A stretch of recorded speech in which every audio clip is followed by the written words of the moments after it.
விளக்குகிறோம். உங்கள் கைத்தட்டு.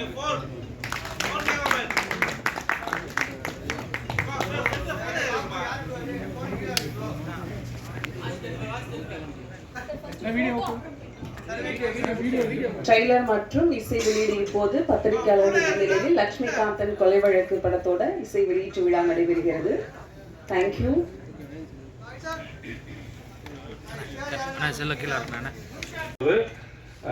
இயக்குனர் ஒரு இது வச்சிருந்திருப்பாரு. ஆனால் நாங்கள் முதல்ல கேட்கும் போது பயங்கர பிரமிப்பாக இருந்தது.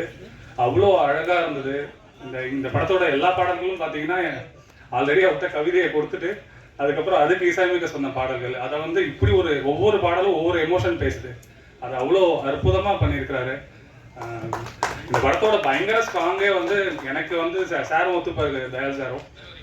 பேக்ரவுண்ட் ஸ்கோர், இது எப்படி நீங்கள் இசை பாடல்கள் பார்க்குறீங்களோ அந்த பேக்ரவுண்ட் ஸ்கோர் வந்து அவ்வளோ அமேசிங்காக பண்ணியிருக்காரு. எனக்கு ஒன்றே ஒரு நிறைய படங்கள் பண்ணோம். அது அவர்கிட்ட லாஸ்ட் டைமும் நான் சொன்னேன், எங்கே சார் பண்ண மாட்டீங்கன்ட்டு. இன்னும் நிறையா படங்கள் பண்ணணும் சார் நீங்கள். அடுத்து வந்து இந்த ஆல்ரெடி இந்த திரைப்படத்தை பற்றி இதுக்கு முன்னாடி இருந்த அந்த ப்ரெஸ் மீட்டில் தேவையான அளவுக்கு தாண்டி நிறைய டீட்டெயிலாகவே நான் தான் சொன்னேன் சார்கிட்ட. கிட்டத்தட்ட படத்தில் இருக்க எல்லாமே சொல்லிட்டீங்களே சார் அப்படின்ட்டு. இது நிறைய அலசியிருக்கிறாரு. திரைப்படத்தோட எந்த களத்தை பேசுது இது அதெல்லாமே நிறையா பேசியிருக்கிறாங்க. முக்கியமாக இந்த படத்தை வந்து முதல்ல என்ன கதை படிக்க தான் என்னை கூப்பிட்டுருந்தாரு.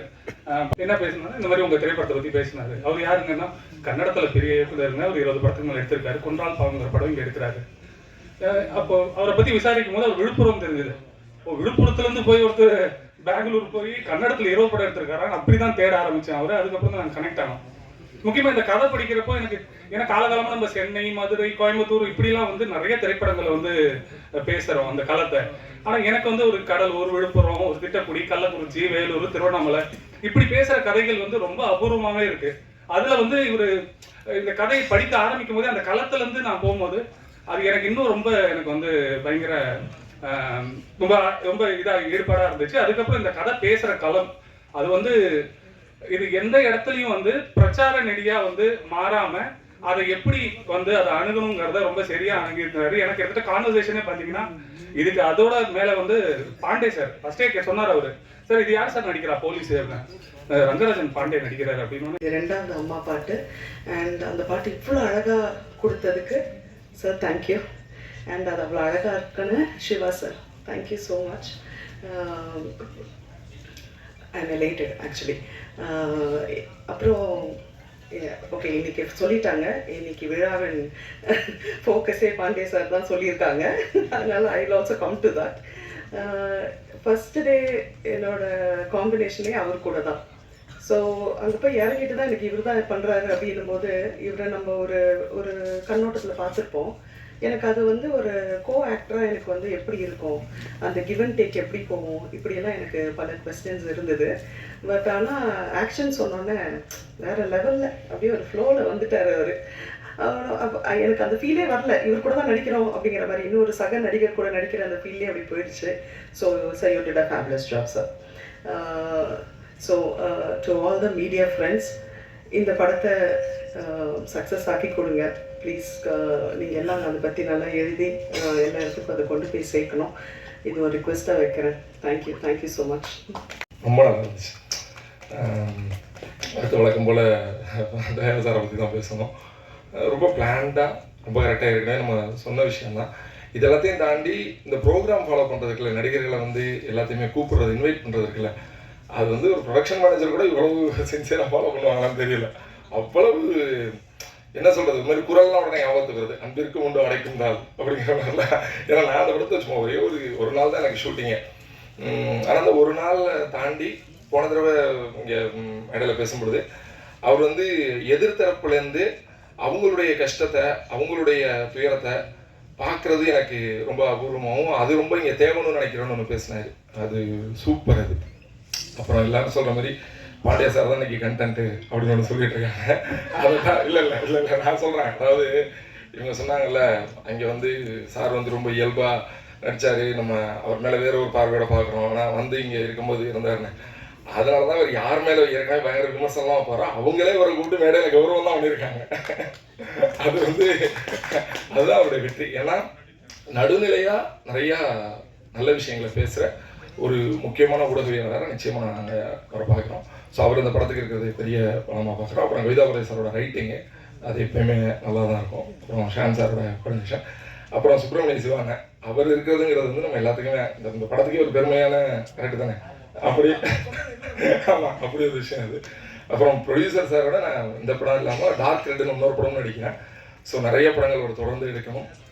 அந்த படங்களுக்கு நீங்கள் ஆதரவு கொடுக்கணும், மக்கள்கிட்ட கொண்டு போய் சேர்க்கணும்னு சொல்லி கேட்டுக்கிட்டு நன்றி, வணக்கம். ஒரு கூட்டத்தை எப்படி கையாள வேண்டும், ஊடகத்துறையினருக்கு எந்த அளவுக்கு சுதந்திரத்தையும் எந்த அளவுக்கு சிக்கல் இல்லாத ஒரு கூட்டத்தையும் தர வேண்டும் என்பதில் மிகவும் குறிப்பாக எல்லாத்தையும் உணர்ந்து எந்த சிக்கலும் இல்லாமல் பார்த்து கொள்ளக்கூடிய ஒரு தலைவர் கலைஞர் அவர்கள். அவர் எந்த கூட்டத்திற்கு வந்தாலும் மற்ற தலைவர்கள்லாம் கூட்டத்தில் 2 மணி 1 மணி 3 மணிக்கெலாம் போய் பேசுவாங்க. அவர் மட்டும் அப்படி இல்லை. எல்லா கூட்டங்களிலும் 10 மணிக்குள்ளே அவர் பேசி முடிச்சிருவார். காரணம், அது 10 மணிலேயே 9 மணிக்கு முதல்ல தொடங்கும் போதே அன்றைய முக்கிய செய்திகளை பேசிவிட்டு, இன்றைக்கி இதுதான் முக்கியமான செய்தி, நாங்கள் அது பிறகு கொஞ்சம் பேசுவோம், அதனால் சீஃப் ரிப்போர்ட்டர்லாம் கிளம்புங்க, போய் தலைப்புச் செய்திகளை ஏற்றிருங்கன்னு சொல்லிடுவார். அந்த மாதிரி ஒரு நாளைக்கு 4 ப்ரெஸ் மீட் 5 ப்ரெஸ் மீட் இவ்வளோ பார்த்துட்டு வந்து மிகவும் நெருக்கடிகளோடு உட்கார்ந்துருக்கிற உங்களுக்கு உங்கள் கஷ்டம், உங்கள் சிக்கல்கள் அந்த இடத்துலேருந்து புரிந்து வந்தவன் நான் என்பதால் மிகச் சுருக்கமாக பேசி விடுகிறேன்.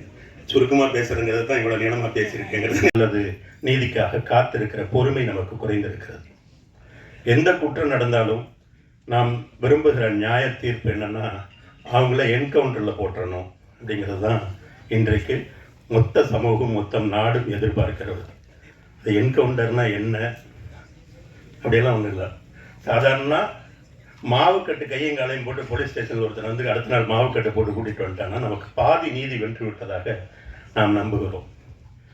அதில் காசு இல்லாதவனுக்கு உண்மையான கட்டு, பணம் இருக்கிற குற்றவாளிகளுக்கு அந்த கட்டுக்குள்ளே ஒன்று இருக்காது, வெறும் கட்டுத்தான் இருக்கும் என்பது நம்மில் பலருக்கு தெரிந்திருக்க நியாயமில்லை. அப்படி என்கவுண்டரையும் மரணத்தையும் உடனடி தண்டனையாக கருதுகிற இந்த சமூகத்தில் இந்த படம் நீதி தருகிற, நீதிமன்றம் தருகிற மரண தண்டனையே வேண்டாம், அதை மீண்டும் மறுபரிசீலனை செய்யுங்கள் என்பதை பேசுகிறது. அவ்வளோதான் ரிக்வெஸ்ட் பண்ணி ஆரம்பிக்கிறேன். இந்த விழாவினுடைய நாயகன் தர்புகா சிவா வந்து, இப்போ நான் ஒரே ஒரு கேள்வி தான் அவர்கிட்ட கேட்கணும். பாரதியார் கவிதைகளில் அவரே வந்து ராகம் எழுதிடுவார். பாரதியார் வந்து கவிதைகளில் அவரே ராகம் எழுதிடுவார், தாளமும் அவரே எழுதிடுவார். இந்த பாட்டு, இந்த ராகம், இந்த தாளம்னு போட்டிருப்பார் பாரதியார். அப்படி இசையமைக்கப்பட்டதா இல்லை நீங்கள் வேறு தாளம் வேறு ராகத்தில் இசையமைச்சிருக்கீங்களா? நீங்கள் வேற ஒன்று பண்ணியிருக்கீங்க. ஓ சரி சரி சரி. ஏன்னா பாரதியார் அந்த அளவுக்கு துல்லியமாக தான் அவர் கவிதை எழுதுவார். பட் அந்த ராகத்தில் நீங்கள் ஒரு தடவை பாடி காட்டணும். அந்த ராகம், அவர் சொன்ன ராகம் என்ன, நான் என்ன ராகத்தில் பண்ணுறேன். இல்லை சார், அது ஒரு இன்ட்ரெஸ்டாக இருக்கும். அடுத்ததில் எதையாவது ஒன்று செய்யுங்க, ரொம்ப அருமையாக இருக்கும். ஆமாம், வெற்றி விழாவில் ரைட்டு, அண்ணன் சொன்ன மாதிரி. இந்த லட்சுமிகாந்தன் கொலை வழக்கு அண்ணன் கவிதாபாரதி சொன்ன மாதிரி இது வந்து விவாதமே பண்ணல, உரையாடல் தான் பண்ணுது. அதுதான் போன தடவை வந்து தயாள் சொல்லியிருந்தார். ஒரு உரையாடலை ஆரம்பித்து வைக்கிறது. ஏன்னா எந்த குற்றமும் இன்னைக்கு நம்ம குற்றம் நினைக்கிறது பிற்காலங்களில் அது குற்றம் இல்லாமலும் போயிடலாம். எல்லா குற்றவாளிகளும் வந்து ஏதோ ஒரு தேவைக்கு தான் குற்றம் பண்ணுறான். இப்போ திருட்டு பண்ணுறதாக சொல்லப்படுது. இதில் திருட்டு என்பது ஒரு மிகப்பெரிய ஏழ்மையினுடைய வன்முறை, ஏழ்மை ஏற்படுத்திய வன்முறை தான் திருட்டு, இல்லையா? இல்லைன்னா ஏன் திருட போகிறான்? திருட்டுக்கு ஒரு நியாயம் என்ன சொல்லுதுன்னா ஏழ்மை தான், வேற எதுவுமே இங்கே காரணமாக இருக்க முடியாது.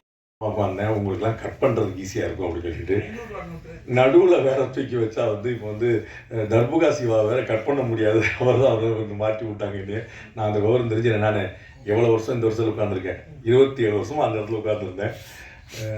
ரொம்ப ஆச்சரியமாக இருக்குது எனக்கு. முன்னாடி வந்து உங்கள்லேயே இருந்து வந்த ஒருத்தன் அப்படிங்கிறனால ரொம்ப ஒரு ஹாப்பியான மொமெண்ட்டாக இருக்குது. அன்னைக்கு வந்து நாங்கள் உள்ளே வரும்போது எல்லாமே பேப்பரும் பேனாவும் கையில் எடுத்து வச்சுட்டு நாங்கள் எழுதிட்டுருப்போம். அது வந்து ஷார்ட் ஹேண்ட் படிக்கலை. அதனால் வந்து அன்னை மாதிரி பெரிய சீனியர் ஜேர்னலிஸ்ட்டுகள்லாம் வந்து கடகடன்னு அடிக்கும்போது நாங்கள் வந்து எழுத்தில் வந்து எழுதிட்டு ஒரு குறிப்பான வார்த்தையெல்லாம் எழுதி பண்ணிக்கிட்டு இருக்கோம். அதுக்கப்புறம் எங்கள் காலத்தில் தான் வந்து டெலிவிஷன் வந்துச்சு. அப்போ டெலிவிஷன் மீடியாவுக்கும் எங்களுக்கும் பொறாமையாக இருக்கும். அவங்க வந்து அரசியல்வாதிலாம் பேட்டி கொடுக்கும்போது டிவி சேனல்ஸ் பேர் சொல்லி அவங்கெல்லாம் வந்துடலாம் அப்புறம் கொடுக்கணும். அப்போ நாங்கள்லாம் யார் எப்படி சண்டைக்கு வர போகிறோம். இப்போ பேப்பரும் போயிடுச்சு, கேமராவும் போயிடுச்சு, மொபைல் வந்து முன்னாடி நிற்கிது, அது அடுத்தடுத்த கட்டத்துக்கு போய் நிற்கிது. ப்ரெஸ்ஸு ஷோ அப்படின்னு தனியாக ஒன்று போடுறாங்க, இன்ஃப்ளூயன்சர் ஷோ அப்படின்னு ஒன்று தனியாக போடுறாங்க, நடுவில் ஒரு ஷோ போடுவாங்க போல். பெரிய அளவில் டெவலப் ஆகிட்டு இருக்குது. அதனால் கொஞ்சம் வச்சு செய்யாமல் கொஞ்சம் பார்த்து செய்யுங்க. நாளைக்கு நான் முதலமைச்சரானா உங்களெல்லாம் நல்லா கவனிச்சுக்கிடுவேன். பன்னீர் அண்ணன் வந்து கேமராமேன், அவங்களுக்கு தான் நான் வந்து முழு நன்றியை சொல்லணும். அது வந்து ரொம்ப பியூட்டிஃபுல்லாக என்னையும் பார்க்கும்படியாக காட்டினவர். ஏன்னா நேர்கொண்ட பார்வையோ ரணசிங்கமோ மற்ற படங்கள்லாம் வந்து அந்தந்த நட்சத்திரங்கள் கூட நடித்ததுனால நமக்கு வந்து ஒரு வெளிச்சம் கிடச்சிருச்சு. இதில் வந்து ஒரு இருட்டான அறை, ஒரு விடிகாலை பொழுது, அது வந்து ஒரு 4க்கு 4 அறை.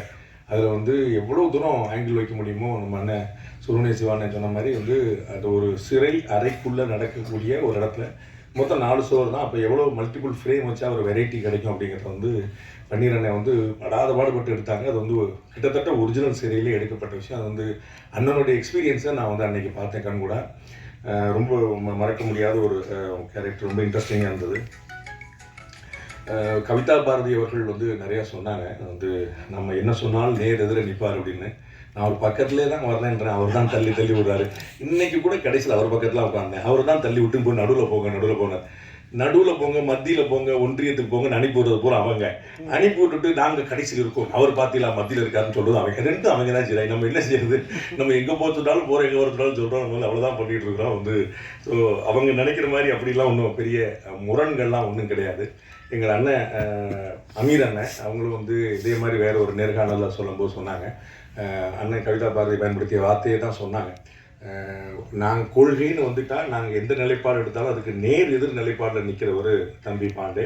ஆனால் அவர் பெரிய விஷயம் உறவும் நட்பு தான், வேறு ஒன்றுமே கிடையாது. அந்த உறவையும் நட்பையும் பேணாமல் இருந்துட்டு நீங்கள் பணத்தையோ பேரையோ புகழையோ சம்பாதிச்சு என்ன செய்ய போகிறீங்க அப்படின்னு பார்க்குறோம். ஸோ வாழும் காலத்தை விட பாரதியை போல ரொம்ப ஏழ்மையை வறுமையை சந்தித்த ஒருத்தன் பார்க்க முடியாது. பாரதி நம்மை விட்டு பிரிந்த பிறகும் இன்னைக்கு வரைக்கும் வந்து அசைக்க முடியாத ஒரு மட்டும் இல்லை, அவரோட அன்பு இங்கே எல்லாருமே பேசிட்டாங்க. இந்த மேடையில் பேசுகிறதுக்கான ஒரு தகுதி இருக்கான்னு கூட இல்லைன்னு தெரியல. நான் இங்கே பேசுகிறதுக்கு விரும்பவும் இல்லை. அது வந்து தமிழ்நாட்டில் ஒருத்தர் மட்டும்தான் பேசாமல் இருக்காரு அப்படின்ட்டு தாண்டி நானும் பேசாமல் இருக்கிறேன் அப்படின்ற ஒரு வரலாறு இருக்கணும்னு நினச்சி தான் பேசலை. அது எல்லா பாட்டையும் எனக்கு கற்றுக்கிட்டதான். ஸோ எனக்கு இந்த படம் வந்து ஒரு நல்ல திரைப்படத்தையும் ஒரு நல்ல ஒரு இயக்குனரையும் ஒரு நல்ல ஒரு சகோதரனையும் கொடுத்துருக்கு அப்படின்னு சொல்லி இந்த படம் ஒரு நல்ல படம். இது உங்களோட சப்போர்ட்டோட இது ஒரு பெரிய 2 வாரம் தள்ளி ரிலீஸ் பண்ணுறதால அது இது ஏற்கனவே ஃபிக்ஸ் ஆனது. அதனால் வெற்றி வர முடியாத சூழ்நிலை. அதனால் இங்கே உங்கள் மூலம் புகைப்படம் மூலமாக இருக்கார். அதே மாதிரி பிரிகிடாவுக்கும் அவர் வர முடியாத ஒரு சூழ்நிலை. அவ்வளோதான், வேறு எந்த விஷயமும் கிடையாது. 2வது ஒரு பத்திரிகையாளருக்கு ஒரு வேண்டுகோளோட என்னுடைய இந்த பேச்சு ஆரம்பிக்கணும் அப்படின்ட்டு நினைக்கிறேன். லாஸ்ட் ப்ரெஸ் மீட்டு கண்டென்ட்டை நான் ஜென்ரலாக எல்லாமே எனக்கு வந்து ரேக்கா அனுப்புவாங்க. வீடியோ ஆகட்டும், அதோட வெப்சைட்டில் வர விஷயங்கள், பிரிண்ட் மீடியாவில் வர விஷயங்கள் அனுப்புகிறப்ப நான் ரேக்கா கிட்ட ஜென்ரலாக டிஸ்கஷன் கேட்டப்போ, என்ன ரேக்கா நீங்கள் வந்து ஒரு ஒரு ஒரு லைவாக ஒரு ப்ரோக்ராம் நடக்குது, ஆனால் எல்லா கண்டென்ட்டும் ஒரே கண்டென்ட்டாக இருக்கு, நீங்கள் வந்து எழுதி எல்லாருக்கும் அனுப்பிச்சிட்டு அதே போடுறாங்களா அப்படின்னு கேட்டப்போ ஆமாம் சார் அப்படின்னு சொன்னாங்க. இது என்னோட வேண்டுகோள். இப்போ எல்லாருக்கும் எப்படி உங்களுக்கு நீங்கள் என்ன எழுதணும் என்ன பிரிண்ட் பண்ணுன்ற உங்களுக்கு சுதந்திரம் உங்களுக்கு இருக்கோ, அதே மாதிரி எனக்கு கருத்து சுதந்திரம் எனக்கு இருக்குது, எக்ஸ்பிரஸ் பண்ணுற சுதந்திரம் இருக்குன்னு நினச்சி உங்கள்கிட்ட சொல்கிறேன். எனக்கு என்னென்னா, ஒரு மேடை ஒரு நிகழ்ச்சின்றப்ப ஒவ்வொருத்தருக்கும் ஒரு பார்வைன்னு ஒன்று இருக்கும். நான் பேசுகிற ஒரு பேச்சு, மற்றவங்க பேசுகிற பேச்சு வந்து உங்களுக்குள்ள ஒரு தாக்கத்தை ஏற்படுத்தும். உங்களுக்குள்ள ஒரு விஷயம், பாண்டே சார் பேசின விஷயங்களை ரசித்த நீங்கள் ஒரு சிலர் சாதாரணமாக ஷான் சொன்ன மாதிரி உள்ளுக்குள்ள அவர் மேலே வெறுப்பு இருந்துச்சுன்னா அதை நீங்கள் அக்செப்டே பண்ணியிருக்க மாட்டீங்க. எனக்கு இது அத்தனையும் உங்களுடைய எழுத்தில் வரணும்னு நினைக்கிறேன். இது அத்தனையும் உங்கள் எழுத்தில் வரணும்னு நினைக்கிறேன். என்னன்னா, உங்களுக்கு சொந்தமாக நீங்கள் பார்க்குற விஷயத்தை நீங்களே எழுதுறப்ப அதுதான் என்னை மாதிரியான படைப்பாளிகளுக்கு வந்து சந்தோஷத்தை கொடுக்கும்னு நினைக்கிறேன். முடிவு அதை பேசி எனக்கு என்ன ஆயிடுதுன்னா, 10 ஆர்டிகல் படிக்கிற 10ம் அந்த ப்ரெஸ் நோட்டாகவே இருக்குது. அது வந்து எனக்கு ஒரு பெரிய திருப்தியை கொடுக்க மாட்டேது. ஒரு விமர்சனமாக நான் பார்க்குறேன். இங்கே நடக்கிற நல்ல விஷயங்களை நீங்கள் சுட்டி காமிக்கணும். இங்கே நடக்கிற பாரு, இன்னைக்கு டைரக்டர் வந்து ரொம்ப அதிக பிரசித்தமாக பேசணுன்றது இங்கே எழுதுனா தான் எனக்கு சந்தோஷம்னு சொல்கிறேன். அந்த விமர்சனத்தை வந்து எதிர்பார்க்குறேன். ப்ராபபிளி இந்த நிகழ்ச்சியிலேருந்து அதை நான் எதிர்பார்க்குறேன். இது ஒரு வேண்டுகோளாக வைக்கிறேன். எடுத்துக்கிறது எடுக்காமல் இருந்து கண்டிப்பாக உங்களுடைய சுதந்திரம். ஓகே. ஷானு, கவிதா பாரதி ப்ளஸ் என்னுடைய ஃப்ரெண்ட் ஒருத்தன் சரவணன், இவங்க 3 பேரும் கிரியேட்டிவ் டீமில் இருக்கிறப்ப சரவணன் வந்து எப்போதும் கொஞ்சம் சைலண்ட்டாக இருப்பான். எப்போ ரொம்ப லிமிட்டடாக பேசுவான். அவன் வந்து ஒரு சைடில் ஒரு சேல்ஸ் மேனேஜராக இருக்கான். நிறைய விஷயங்கள் அவன்கிட்ட வந்து எனக்கு இன்புட் கிடைச்சி இவங்க 3 பேரும் கிரியேட்டிவ் டீமில் இருக்கிறப்ப. ஆனால் ஷானும் கவிதா பாரதி சாரியும் இன்புட்டை பட்னு ரியாக்ட் பண்ணிவிடுவாங்க. ஸோ நான் முத பாண்டே சார்னு சொன்னப்போ வேணவே வேணாம் சார் அப்படின்ற வார்த்தை வரல. பட் எதுக்காக வரலன்றதையும் சொல்லிடுறேன். ஒன்று வந்து ஓகே, கொள்கை ரீதியாக ஷான் கூட எனக்கு தெரிஞ்சு ஒரு மாதிரி இடதுசாரியான சிந்தனை கொண்டவர் தான். இடதுசாரி வலதுசாரின்ற விஷயத்தில் அவங்க அந்த ஹெசிடேஷன் இல்லை. எப்படி வந்து இந்த கேரக்டர்லாம் பாண்டே சார் ஒரு பொருத்தி பார்க்குறாரு அப்படின்னு அவங்களுக்கு புரியல. எப்போ அந்த அந்த ஐஸை என்னால் பிரேக் பண்ண முடிஞ்சு அப்படின்னா கவிதா பாரதி சாரை கூட்டின்னு போயிட்டு பாண்டே சாரை மீட் பண்ணப்போ தான் கவிதா பாரதி சார் வெளில வந்த சார் இல்லை சார் உங்களோட செலெக்ஷன் கரெக்டு சார்னு அன்றைக்கி அவரால் அதை புரிஞ்சுக்க முடிஞ்சு. வேறால கவிதா பாரதி சார்லாம் அது வரைக்கும் 2 பேருமே என்றைக்குமே கமெண்ட் பண்ணது கிடையாது. அது என் மேலே அவங்க வச்ச நம்பிக்கை. ஆக்சுவலாக கமெண்ட்டே பண்ணது கிடையாது. அது வந்து அந்த அந்த அந்த டீசன்சியை அந்த கல்ச்சரை நான் வரவேற்கிறேன். ஷான் கூட அவ்வளோதான். அதே மாதிரி ஷானு கூட அப்படிங்களா ஓகே அப்படின்னு இருந்தாரு. எந்த விமர்சனம் பண்ணல. நாள் ஷூட்டிங் பார்த்தவொன்னே சார் எக்ஸாக்ட்லி சார் உங்களுடைய இது கரெக்டாக இருந்துச்சுன்னு சொன்னார். ஸோ இந்த கல்ச்சரை எனக்கு அதை வந்து அந்த ஃப்ரெண்ட்ஷிப்பை அட்வான்டேஜ் எடுத்துக்காம அந்த பண்பாடை நீங்கள் கடைபிடித்ததுக்கு ரொம்ப நன்றி.